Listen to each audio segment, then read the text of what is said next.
अस्सलाम वालेकुम स्टूडेंट्स, कैसे हैं सब लोग। उम्मीद करता हूँ सब लोग खैरियत से होंगे। Welcome to Falcon academy. आज इस वीडियो में आपके साथ शेयर करने जा रहे हैं इंग्लिश 502 की एक फाइनल के लिए एक फ़ाइल मिली है। ये अदील अंजम भाई ने बनाई है, तो इसको थोड़ा सा डिस्कस करेंगे। आप इस फाइल को तैयार कर लें तो उम्मीद है इस फाइल से बगैर मुश्किल से है कि कोई क्वेश्चन आ जाए।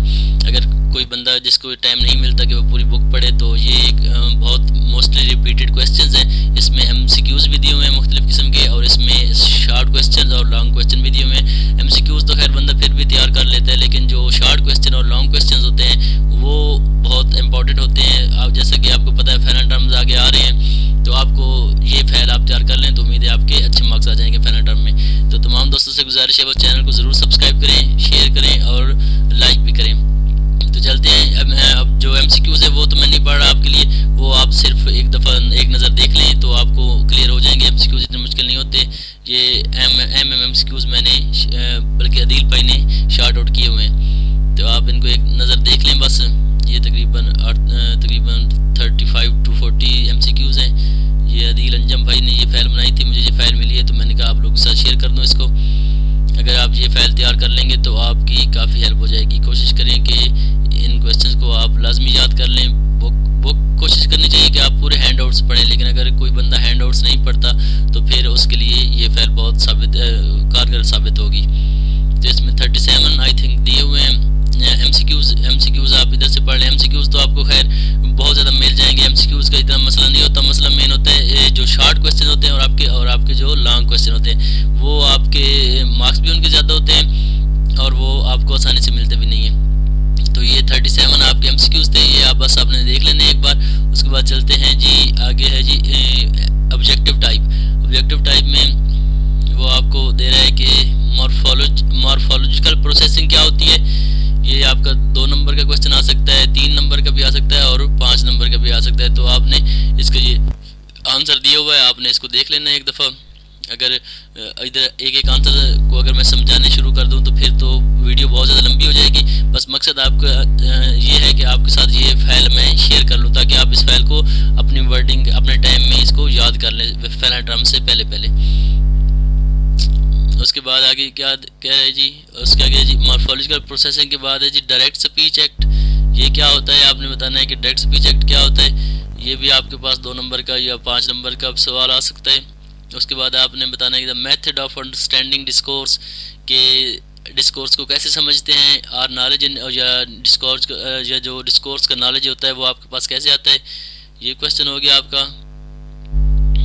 उसके बाद चलते हैं जी, note on the one word stage of language acquisition, के जो वन वर्ड स्टेज होती है लैंग्वेज की, कोई भी लैंग्वेज एक्वायर करने के लिए 1 वर्ड स्टेज होती है, वो क्या होती है वो आपने देख लेनी है जी। आपका 5 नंबर का क्वेश्चन आता है, ये काफ़ी लेंथी है तो इसलिए ये 5 नंबर का उन्होंने रखा हुआ है। तो इसकी ये काफ़ी लेंथी सी सोल्यूशन दिया हुआ है, आप इसको एक दफ़ा देख लें नज़र। उसके बाद इसमें हेलोफ्रास्टिक होता है, ये भी एक टर्म इसमें यूज़ होती है। उसके बाद अगले क्वेश्चन है जी, सोर्स मटेरियल ऑफ डिक्शनरीज। ये डिक्शनरी का जो सोर्स होता है वो कहाँ से डिक्शनरीज को मिलता है, या जो डिक्शनरी का सोर्स मटेरियल होता है वो कहाँ से लेती है। ये क्वेश्चन हो गया आपका। उसके बाद चलते हैं जी, कंपाउंडिंग क्या होती है, वो भी नीचे उसने बताया हुआ है, आपने इसके आंसर को देख लेना है। उसके बाद डेक्सेस क्या होते हैं, डेक्सेस स्पेशल एंड टेम्पोरल डेक्सेस। इनमें आपने इस तरह भी क्वेश्चन आ सकता है कि क्या डिफरेंस है इनमें, ये इनकी वो डेफिनेशन भी पूछ सकता है। 3 नंबर का ये क्वेश्चन है, स्पेशल डेक्सेस और टेम्पोरल डेक्सेस के उसने दिए हुए हैं आपको नीचे क्वेश्चन आंसर में उसने बताया हुआ क्या होता है। उसके बाद सिमेंटिक प्रोसेस क्या होता है। सिमेंटिक प्रोसेस ये 5 नंबर का क्वेश्चन आता है आपके फाइनल टर्म में, इसको आपने याद कर लेना है। उसके बाद वर्ड सेंटेंस डिसएम्बिगुएटर, कि ये जो वर्ड सेंस डिसएम्बिगुएटर है ये क्या होता है और इसका क्या क्या यूज़ है, ये आपने पढ़ लेना है। 3 नंबर का मोस्टली क्वेश्चन आता है ये। उसके बाद obligatory movement with reflexes as object, के जो ओब्लिगेटरी मूवमेंट है with reflexes as object, as a reflexive के तौर पर वो कैसे यूज़ होती है, आपने इसको बताना। ये भी आपका 3 नंबर का क्वेश्चन आता है। उसके बाद है जी बाइलिंगुअल क्या होता है और मल्टीलिंगुअल क्या होता है। बाइलिंगुअल 2 ज़ुबानें बोलने वाला और मल्टीलिंगुअल मल्टीपल ज़ुबानें बोलने वाला।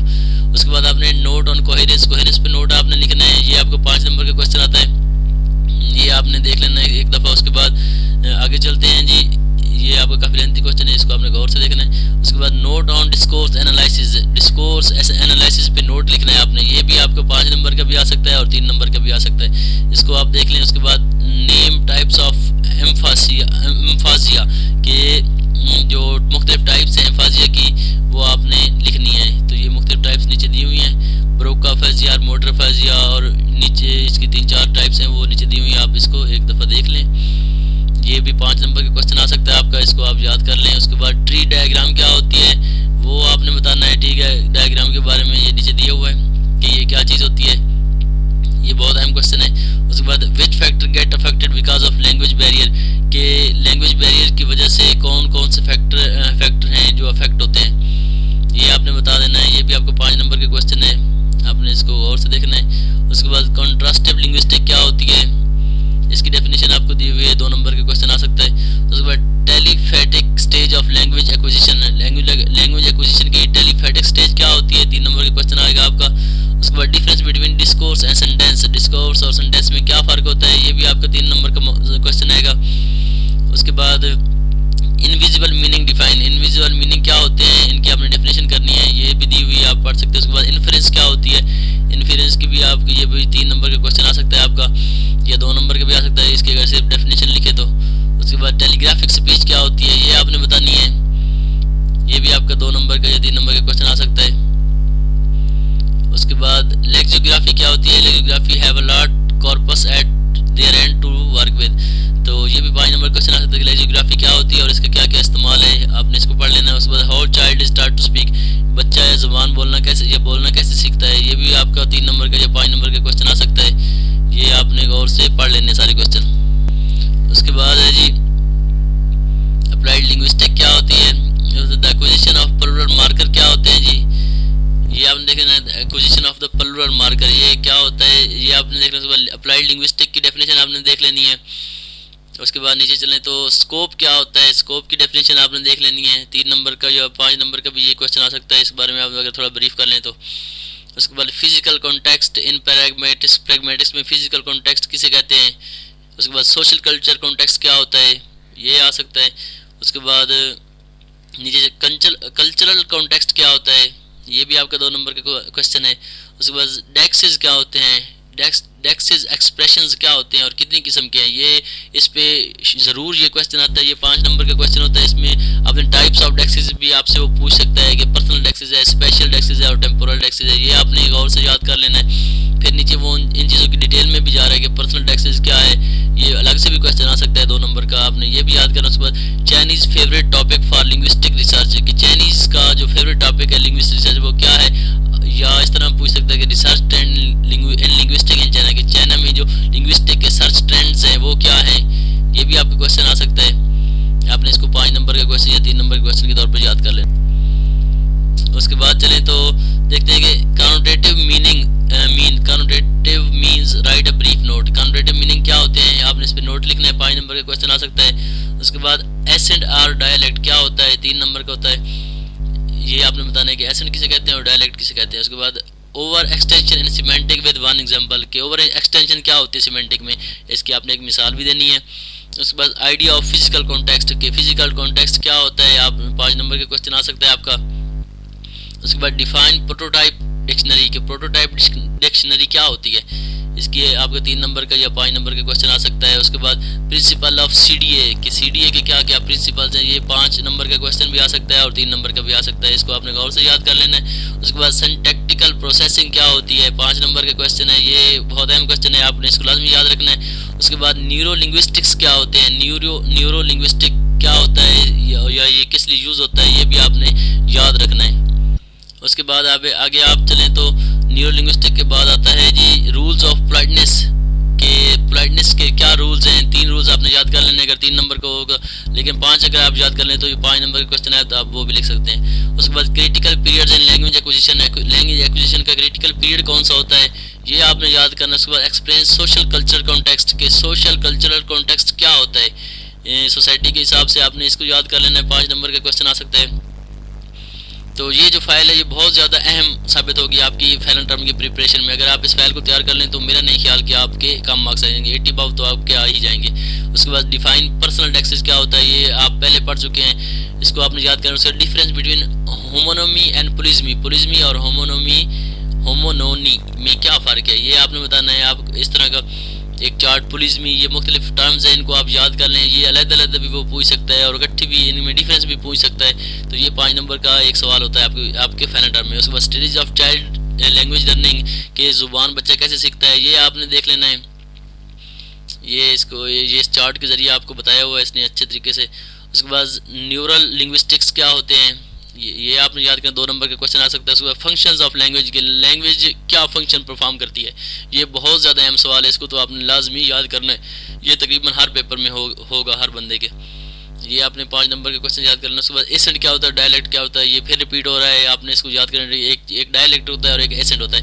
उसके बाद डिस्क्राइब द एजेंट, एजेंट क्या होता है ग्रामर के रूप से, ये 2 नंबर के क्वेश्चन आ सकता है। उसके बाद स्पेशल एंड टेम्पोरल टेक्सेस क्या होते हैं या इनमें डिफरेंस क्या है ये।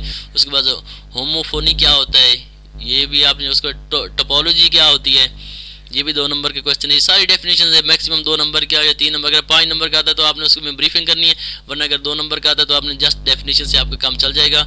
उसके बाद इनडायरेक्ट स्पीच एक्ट क्या होते हैं कि आपने पोलाइटनेस यूज़ करनी है अपनी लैंग्वेज में, तो आप इनडायरेक्ट स्पीच एक्ट के जरिए बात करेंगे। उसके बाद trends of research and linguistic in Pakistan, ये बहुत ही ज़्यादा अहम सवाल है कि पाकिस्तान में लिंग्विस्टिक रिसर्च के क्या क्या ट्रेंड्स चल रहे हैं, तो ये आपने याद करना। 5 नंबर का क्वेश्चन आता है ये आपके पेपर में।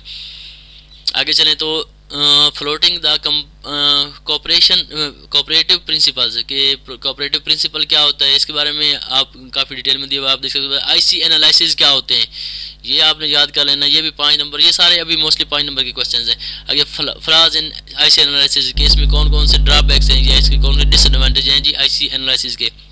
उसके बाद एक्सपीरियंस, लोकेशन, सोर्स एंड गोल, ये सारी इसके आईसी एनालिसिस के अंदर ये सारी चीज़ें आ जाती हैं। आपने इसको थ्योरी को एक दफ़ा पढ़ लेना है। उसके बाद wave model by Jensen Schmidt 20th century के, ये वेव मॉडल क्या था और ये किसने दिया था, आप इसके बारे में थोड़ा बहुत पढ़ लें ये। उसके बाद आगे चलें तो ग्रिम लॉ क्या है, ग्रिम्स लॉ आपने पढ़ लेना है, 5 नंबर का क्वेश्चन है। उसके बाद ट्रांसफॉर्मेशनल रूल्स क्या होते हैं। उसके बाद जनरेटिव ग्रामर क्या होती है। उसके बाद ट्रांसफॉर्मेशनल ग्रामर क्या होती है या what is different between generative grammar and transformational grammar, तो ये इस तरह भी क्वेश्चन आ सकता है 5 नंबर का। उसके बाद लैंग्वेज एरियाज इन ब्रेन के, आपके जहन में जो लैंग्वेज एरियाज हैं वो कैसे कौन कौन से हैं। उसके बाद डायोटिक लिसनिंग क्या होती है। उसके बाद how child start to speak, कि बच्चा बात करना कैसे सीखता है, ये फिर रिपीट क्वेश्चन है। उसके बाद आइडिया ऑफ फिजिकल कॉन्टेक्स्ट के, फिजिकल कॉन्टेक्स्ट क्या होता है, ये इस तरह ये आपने ये सारे क्वेश्चन है आसानी से याद कर सकते हैं। उसके बाद over extension in semantic with one example, ये फिर रिपीट सवाल है, आप इसको देख सकते हैं। उसके बाद रूल्स ऑफ पोलाइटनेस, अपनी ज़ुबान में पोलाइटनेस पैदा करने के लिए कौन कौन से रूल्स होते हैं, ये आपने याद कर लेना है। 5 नंबर के क्वेश्चन आ सकता है। उसके बाद नीचे चलें तो कनोटेटिव मीन्स, कनोटेटिव मीनिंग क्या होते हैं, आपने ब्रीफ नोट लिखना है, 5 नंबर का क्वेश्चन हो जाएगा। और फिर आपने नीचे चलें तो एक्सप्लेन प्रोसोडी, कि प्रोसोडी क्या होती है, ये भी 5 नंबर का क्वेश्चन है। उसके बाद डिस्कोर्स एज ए डायलॉग, आपने डिस्कोर्स को डायलॉग की फॉर्म में बयान करना है, ये भी 5 नंबर का क्वेश्चन आ सकता है। उसके बाद नीचे चलें तो साइकोलिंग्विस्टिक एंड न्यूरोलिंग्विस्टिक, या इस तरह पूछ सकता है कि what is difference between psycholinguistic and neurolinguistics, तो इस तरह ये आपकी फाइल है, आपने इसको एक दफ़ा देख लेना है। जो बंदा इस फाइल को याद कर लेगा उम्मीद है उसके फाइनल टर्म में बहुत अच्छे मार्क्स आएंगे। ये बहुत अहम क्वेश्चन है, ये अदील भाई ने कंपाइल की थी, तो मेरे पास ये फाइल आई है तो मैंने कहा आप लोगों के साथ इसको शेयर कर लूँ। अगर तमाम लोगों से गुजारिश है कि वो इस फाइल को लाजमी प्रिपेयर करें फाइनल टर्म से पहले। जो लोग इस फाइल को प्रिपेयर कर लेंगे मुझे लगता है कि उनके तकरीबन जो सब्जेक्टिव क्वेश्चन है वो तकरीबन इसी फाइल में से आएंगे। तो अपना ख्याल रखिएगा, दुआओं में याद रखें। अल्लाह हाफिज़।